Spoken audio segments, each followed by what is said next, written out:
Bhagavad Gita literally means the song of God. And I mention that because when we speak about it, we usually talk about what Lord Krishna said. Here's the teachings, here's the rules, here's the scriptures.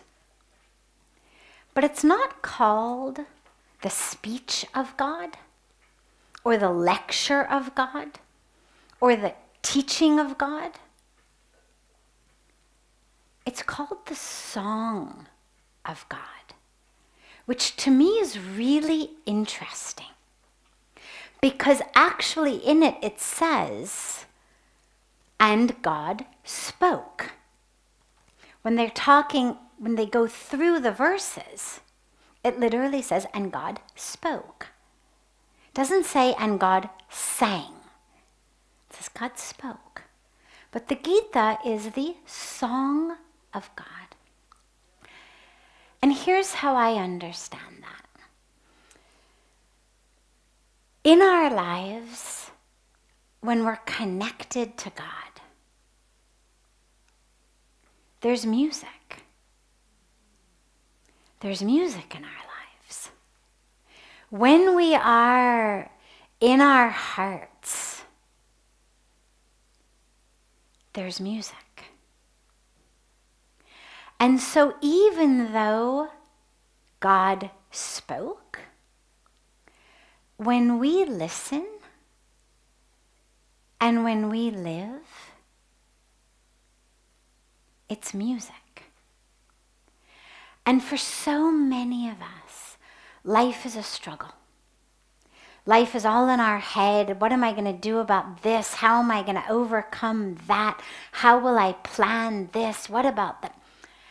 And actually, when the Gita comes into our lives, when our connection with God comes into our lives, it pulls us from the head into the heart. And life actually becomes a song. With music, you have to be fully there. If you're stuck in your head, one step ahead, you're worried about the future, the music doesn't flow. Think about if you're giving a concert and you're going to sing a song or you're going to play a song on the piano. And as you're playing or as you're singing, your brain is worried, oh my God, I'm never going to hit the note next verse. Oh my God, that's the one I always have problems with. I'm never going to hit it. I'm going to forget the words. Or there's no music there. The music only comes when you allow yourself to be connected to it. Whether you are the player of music, the maker of music, or you are the listener, the enjoyer of music. Either way, until and unless you allow it to flow through you, the magic of music doesn't happen. The magic of sound doesn't happen. And so the Bhagavad Gita is the song of God, meaning don't try to just understand it with your brain. Don't try to just figure it out with your brain. But actually allow the music to flow through your heart. So let's look at a couple of the real core aspects. First of all, the foundation, you could say, or one of the foundations. Beautiful thing about the Gita is wherever you go in, that teaching seems like the core teaching of the Gita. Choose any of the 700 verses and you can make it the core teaching of the Gita. One of the core teachings is fearlessness, abhayam. Lord Krishna over and over and over, in so many ways, emphasizes to Arjuna, be fearless, stand up. Now, when you look at the actual situation, He's on a battlefield. He's in the middle of a war. If that's not scary, I don't know what is. But Lord Krishna is not giving it. Lord Krishna is not giving it as a platitude. He's not saying, oh, it's okay, Arjun, don't worry, everything's going to be okay. It's not that. It's be fearless, absolutely fearless. Because you are, here is a tool in my hand, and in a chariot that I'm driving. There's a beautiful moment that's not actually part of the Gita, it's part of the Mahabharata that happens prior to actually being on the battlefield, in which Lord Krishna is trying to avert the battle. And he's not able to. He's talking to Duryodhana, he's trying to do whatever he can to prevent this war from happening. There's a moment in which both Duryodhana and Arjuna go to Krishna to ask for his help in this imminent battle. And Lord Krishna says, okay, I will help, but I will help you both.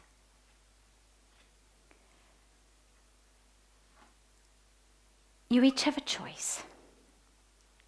You have a choice between my presence or my army. So either you can have me, but I will have no army, I will lift no weapon, I will not fight at all. Or you can have my entire army. And Duryodhana, in the mind of someone who is calculated planning, ban kar diya. Calculated planning, not connected in his heart, not loving God, says, well, this is a war. I need your army. What good are just you going to do for me? I'll take your army.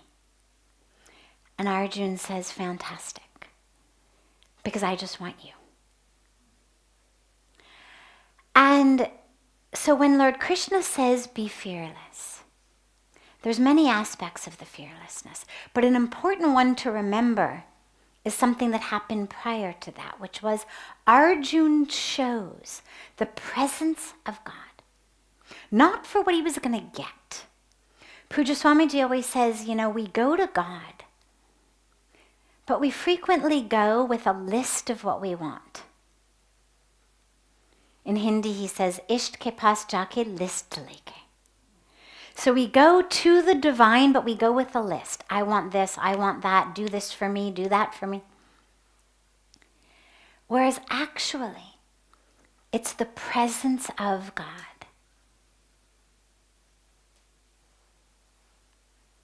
that makes everything happen. So Arjuna has chosen the presence of Krishna. Krishna says, be fearless, stand up. Now, A, because I am driving your chariot. B, you are not the doer. The anxiety comes, the fear comes in thinking I'm the one doing it all. You're not the one doing this. You are not the giver of life. You're not the taker of life. Since when? Since when did you become the one who really gets to decide who lives and who dies? That's your ego, Arjuna. That's your illusion. You're not the giver of life. You're not the taker of life. You are here as an instrument. You are here to do your duty. So stand up fearlessly. He doesn't say, and I promise you won't die. And this is really important because if you think you're about to go into battle and God says to you, be fearless, Well, that sounds kind of like a really good insurance policy of you won't die. I promise you will win this war. But he doesn't say, be fearless because this war is yours, Arjun. Don't worry about it. You're going to win. It's be fearless because to die in the fulfillment of your dharma is 1,000,000 times better than to live decades more but not doing your dharma, not doing your duty. And so be fearless because what's the worst that's going to happen? You die. You're going to die anyway. If not today, at some point, that we know. But when you die, make sure that you die in the fulfillment of your duty, your dharma. Do not try to take the easy way out. Because Arjun says, forget it. I'm not going to fight. I don't want to fight. I'm scared. The hairs are standing straight up. I'm terrified. I'm weak in the knees. Forget it. This isn't worth it. No amount of land is worth this war. And Lord Krishna basically says to him, you are not going to take the shortcut here. You are not going to take the easy way out here. You are not going to decide, oh, forget it, I'm just going to go and sit and meditate. That is not your duty or your dharma. You are a warrior. You are here to restore dharma. You are a king. A king's duty is to restore dharma to the kingdom. You're not fighting over a piece of land. You're fighting over bringing back dharma. So no corner cutting, no easy way out, no I'll just sit in a cave and meditate. And you are going to stand up and you are going to fight. And if you die, at least you're dying in the fulfillment of your duty,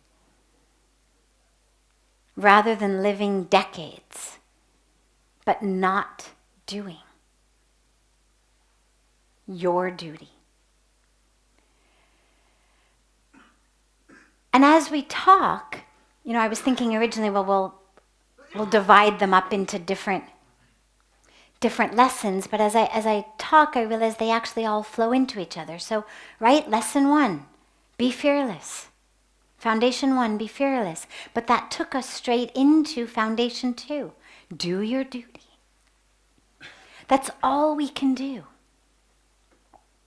This fear you have, this anxiety you have, this worry you have, that's not going to help. Is weak knees and hair that's standing up going to help you fight the battle? Of course not. All this anxiety is a product of the ego, a product of your ignorance, a product of this illusion that you are the doer. Your only duty is to fulfill your duty. And right here, right now, your duty is to fight this battle. And it's important to remember here that our duty is not always fun. A lot of times people think, well, when I figure out what my dharma is or my purpose is, it's going to be something that's going to be really, really romantic, really grand. It's going to be something that's going to carry a lot of prestige and esteem. It's going to be something that's going to feel good all the time. And this is a perfect lesson. Surely, standing in the middle of a battlefield against your family members, outnumbered, out-armored, out-anchored, literally anchors in bows and, out-arrowed, look at the army on the other side. Look at the number of them. Look at their weapons. Look at the number of arrows and the number of bows. Look at us.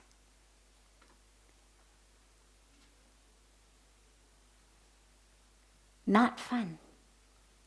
Not enjoyable. Not romantic. And it wasn't like Krishna said to Arjuna, but don't worry. Yeah, this is going to be really, really miserable. But for thousands of years, people are going to remember you. You're going to be the hero that people are going to study. He didn't tell him that. It wasn't that Arjuna knew in that moment, this is the Bhagavad Gita. That which is happening. This is actually the Mahabharata. This isn't actually just my own life story. This is something very big and important. He didn't know that. He knew, I'm a guy. I'm in the middle of a battlefield. I'm facing my family. I'm scared. I don't want to do this. And this is where it's really important to know that our duty here is not always going to feel good. It's not always going to be fun. It's not always what we would choose if life were a buffet. And you got to say, I'd like, a heaping spoonful of that. Lots and lots of, money and two heaping spoonfuls of acclaim. A little bit of wealth over here. It's not a buffet like that. Pass on the misery, pass on the illness, pass on the boredom, pass on the fear. It isn't that. And so as we are called in our life to do our duty, the measure should never be, does this feel big and grand? Does this feel good? Right and good don't necessarily always go together. In the same way that teachers scolding children or parents scolding children doesn't feel good always. It's where parents give in and become softies, right? You look at the child and the child is smiling, very sweet. All right, fine, forget it. Okay, you're not grounded anymore. Right? But we know for discipline, I have to be strong. If I said, if you fail your exam, you don't get to go to the party, well then I shouldn't give in and say, okay, go to the party. I have to be strong. Not always fun. Doesn't always feel good. Sometimes the kid then turns around and says, I hate you. Right? I hate you. You're the worst mom ever.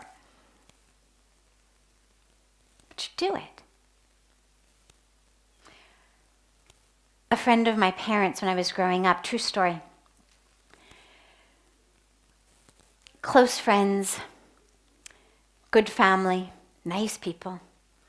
So one evening at dinner, they had made dinner and the woman was a very, very good cook.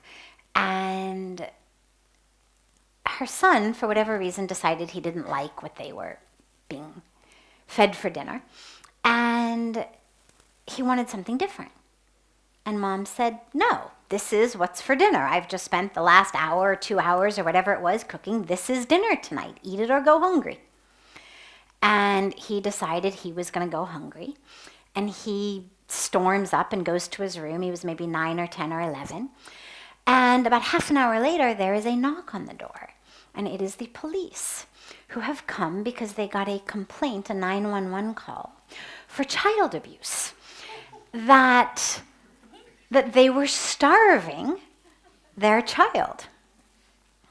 Now, I share this story because, A, it's kind of funny, but B, moments like that don't feel good. You're a good parent, good mom, taking good care of your kid, and suddenly here's the police on your doorstep that you've got to justify. Really, look at him. The kid is well fed. He's not malnourished. No bruises on his body. We're not touching him. We were just trying to force him to eat his dinner. But we do it as parents. We don't give in. She didn't, of course, say, oh, well, now that you called the police on me, okay, I'll make you whatever you want.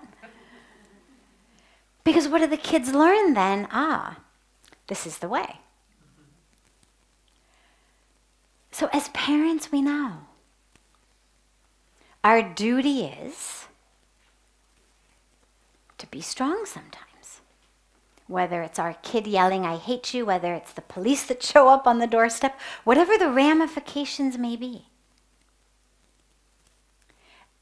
And same in all of our other areas of life. The duty does not always feel good. And this is where, when we think about our scriptures and you think about, well, it's given to us by God. So clearly God had all possibilities of, okay, what's the story going to be in which we're going to give this teaching? Why a battlefield? Why not a picnic? Why not a satsang? Right? I mean, you would think if I were writing a story of teaching, I would have people sitting around in satsang, or I would have a picnic, or we'd be sitting out nicely on the banks of Ganga. It would never occur to me to give teachings when you have all the options in the world. Why choose a battlefield? Because God knew, of course, that these were going to be teachings for thousands of years, forever. God knew that we were going to live in battlefields of our lives and our minds. And so the teaching had to be given there. Because life's not always a picnic. Life's not always sitting in satsang or sitting on the banks of Ganga. Life feels many times like a battlefield. So, okay, here's the teaching. Do your duty. And that brings us into one of the other core teachings, which is you're not the body. So yeah, you may die. As I said, Lord Krishna did not tell Arjuna, be fearless because you've got this one in the bag. Don't worry. I promise, at the end of the day, I actually am going to lift up a weapon. He didn't tell him any of that. The teaching was be fearless, regardless of what happens, as long as you're doing your duty. And you're not the body anyway, so neither are you going to die, nor are you going to be able to kill them. You're not the giver of life or the taker of life. And so that's another very, very core teaching is we are not the body. And there's that beautiful moment in chapter 2 where Lord Krishna takes him through and he says, you are the soul, and the soul cannot be cut with knives and dried by the wind and wet by water, burned with fire. You are the soul, so for God's sake, stop worrying so much about the body. Stop the drama. And it's such a fantastic teaching for all of us. Because that's exactly where we're stuck. We may not be worried about the body getting pierced by arrows of an opposing army in a war. But we're worried about what role this body is going to play. What job am I going to get? What am I going to do? Who am I going to marry? How many kids am I going to have? What are my kids going to do? How do I look in society? Is it a good hair day or a bad hair day? Can I go out yet? Am I ready? Am I happy with what I see in the mirror? Am I not happy with what I see in the mirror? Am I going to spend my hard-earned money and precious time changing what I see in the mirror, rather than just throwing away the mirror? We're so stuck in the drama of the body. And Lord Krishna gives this beautiful teaching that we are not the body. We are that which was never born and will never die. We are that which is eternal. So really, it matters if you're fair or dark. Really, it matters if your hair is gray or black. Really, it matters a few pounds here and there, a few dollars or rupees here and there. You were never born. You'll never die. You're everything. Stop thinking so small. That fearlessness is rooted in our thinking of ourselves as very small.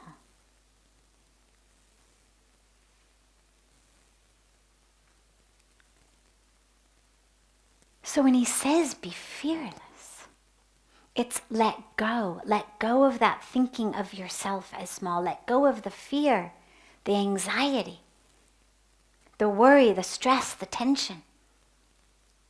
All of the stress today.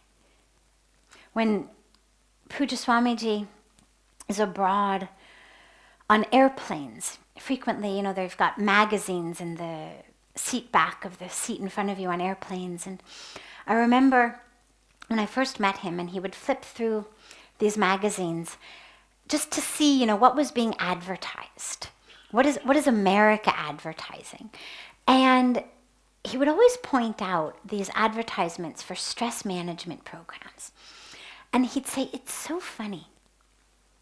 We manage that which we want to save and take care of. He said, we manage our money, we manage our estates. We're managing stress now? That we're actually spending all of this money to go to somebody who's going to teach us how to manage our stress like it's a precious resource like our money? And it always amazed him. He always said, we don't need stress management courses, we need self-management courses. And the Gita really gives us that teaching of self-management. If I know the self, that capital S self, then the stress dissipates. Fearlessness can come. It's not fearlessness because I'm psychotic. It's not fearlessness because I'm deluded. Fearlessness because I'm in denial.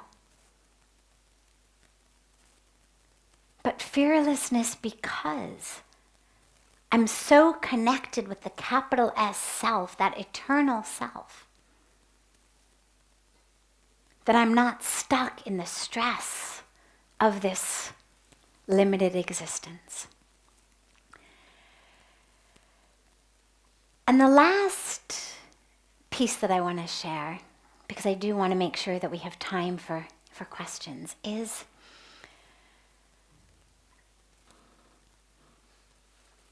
throughout the Gita, when Arjuna asks Krishna so many times in so many different ways, well, okay, so how do I get there? How do you get that connection with God? How do you know the capital S self? How do I experience that in me which can't be cut? Because at the moment I feel very much like the one who can be cut. How do I find that? So, Lord Krishna, in this song of yoga, right? He says over and over again, this is the teaching of yoga, union. Nowhere in the Gita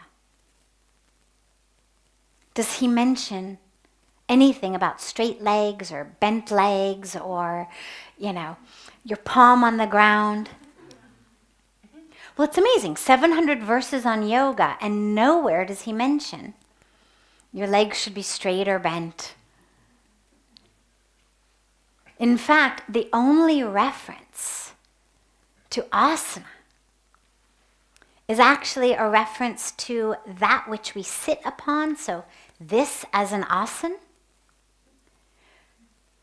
not the asana in which I put my body, not trikonasana, but the asana upon which we sit. And he, as he speaks about that asana, he talks about how to make one out of the natural materials, out of the grasses, how to make one, and how thick it should be. So it's not too thin, not too thick, not too hard, not too soft. I mean, he gives that teaching. And then he says, once you are established in asana, now that you are established in asana, you are ready to begin the practice of yoga. Which I love because it absolutely clarifies any doubt that the asana is the yoga. It's essential. We must do it, must have it, must first be established in asana, whether it's that upon which I sit, or the posture in which I stand or bend or sit. Essential. But it isn't the actual yoga. So in that wasn't actually the final teaching. That was just an aspect laying the groundwork for the final teaching he gives, or that I'm going to share, is as he's giving this, as he's talking about this oneness, this unity. And Arjun's asking, but how? What's the right way? So throughout these 18 chapters, he speaks about different ways. He speaks about Bhakti Yoga, the path of devotion. He speaks about Gyan Yoga, the path of wisdom. He speaks about Karma Yoga, the path of action.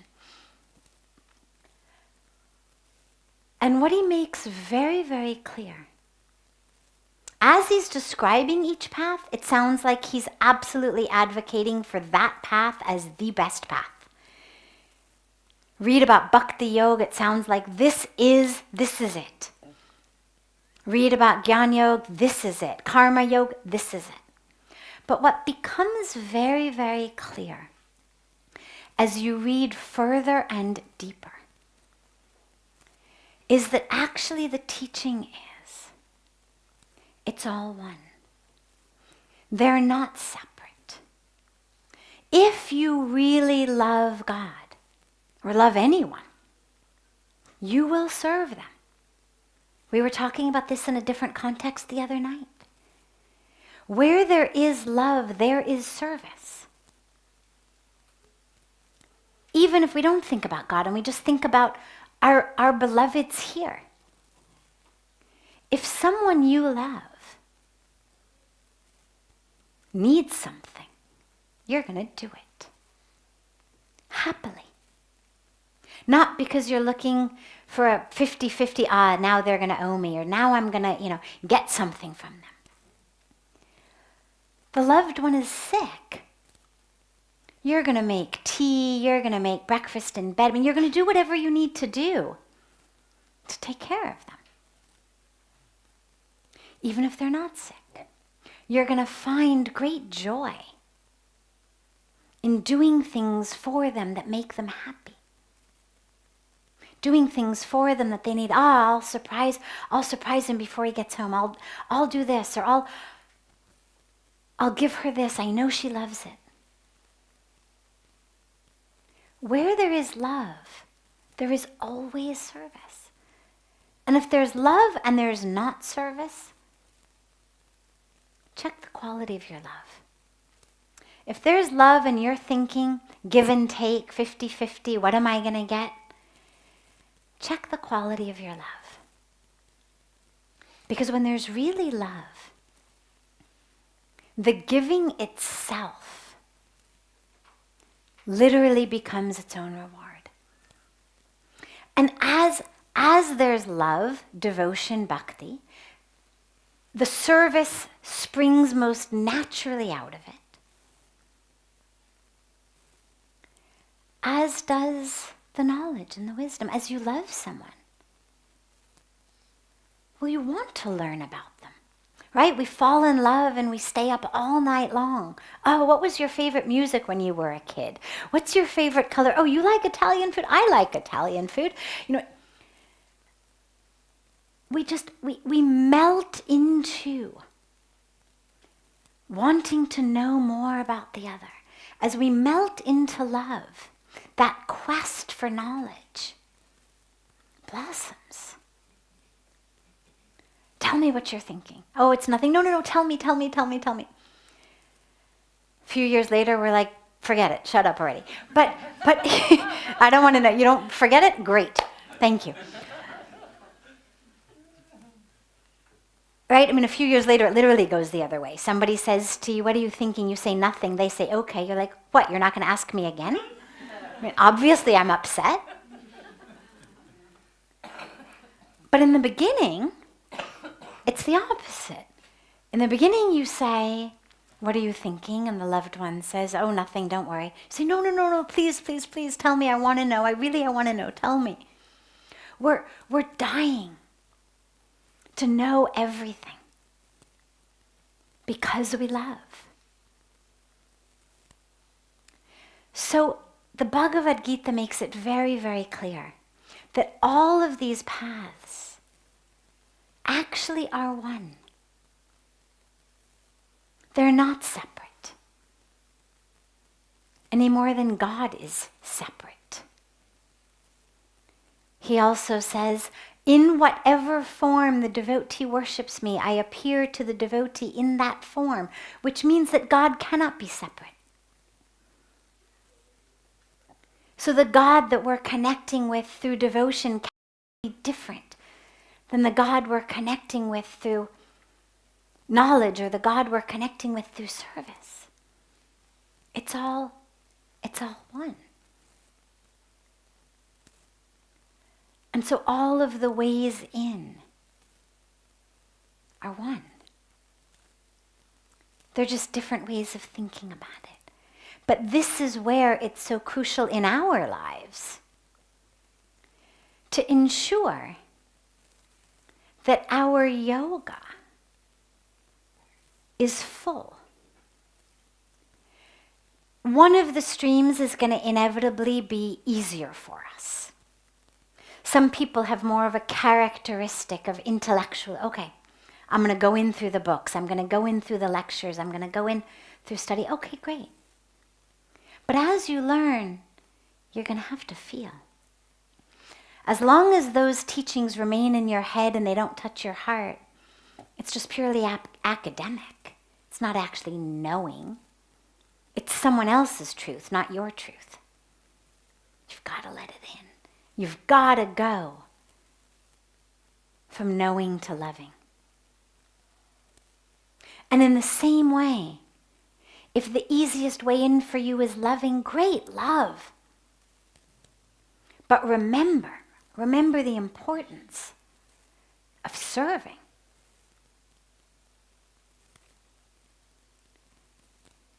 Many years ago, we were in South Africa visiting, well, we were there for a very large event, but there's a family of devotees who live in South Africa, and they lived it's about a 4-hour drive from the airport. And they had taken us there by private plane, and we had spent a night there with them. And then we were driving back to the airport the next day.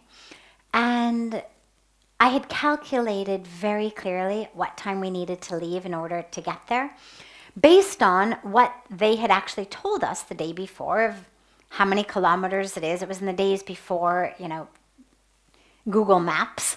But they told us how long it was, and we knew how early we had to get to the airport. And the couple were very, very devoted. They were just beautiful Bhakti yogis. And they had this beautiful temple room, and they were doing puja in the morning. And I went and I said quietly, I think we need to leave for the airport. And they said, yeah. And it's hard. I mean, people are doing puja. They're sitting in front of God. You don't want to come off as, a nervous wreck and pulling them out of their puja. So we waited. And another half hour went by. And I went again, and I said, I really think we're getting really late. And yeah, don't worry, finishing our puja. We have to finish our puja. Okay. And what are you going to say? So they finally finished their puja an hour later. And at this point, we're convinced we're absolutely going to miss our flight because there is just no way to drive the number of kilometers it is to the airport in the time that we need to make the flight. And the man says, oh, don't worry. I know where all the police stay on that highway. They're only in these 2 places. Don't worry, we will get you there. And we get in the car, and he proceeds to drive at the most terrifying speed. I don't know exactly how fast it was. It was truly terrifying. And passing everybody, I mean, it was probably 200 kilometers an hour. I mean, it was something insane. And because he literally had an hour and a half to get us to the airport on what was a 4-hour drive. And Puja Swamiji signals to him from the back. He was in silence. He observed silence in the morning. He was in silence. He taps him on his back. And the guy says, oh, don't worry. Swami, just slow down. And finally, when Puja Swamiji's silence opens, he says to them, he says, do you really think God is going to be happy with you for killing your guru on the highway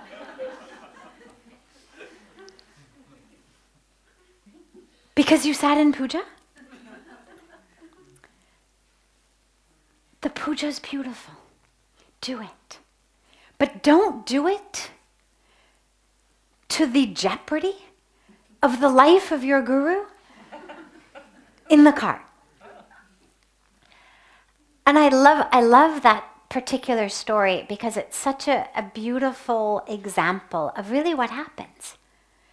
I'm loving God, I'm doing this, and we forget that there's actually a world out there that is God, whether it's actually our guru in the car, or whether it's, as I said on the banks of Ganga today, that Krishna says, I am Ganga, I am the Himalayas. And so our love of God requires us to serve God. And so whether it's actually specifically serving Ganga, serving the Himalayas, serving humanity, but that love, that bhakti, absolutely requires engaged action, committed service. And so all of these paths that he gives us, start however you want. Get into that river however you want. But recognize that all of the paths actually are one, and make sure that your yoga is full.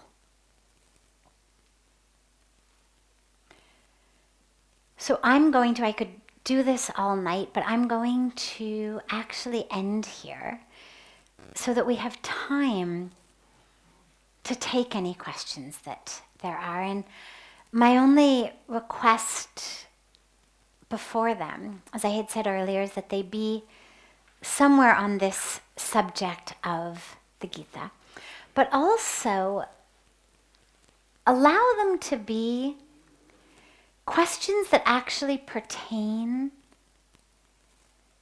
to you and your life and your truth. They don't have to be deeply personal questions, but try not to make them just esoteric philosophy. Because as I said on the banks of Ganga, the point of the Gita is to live it.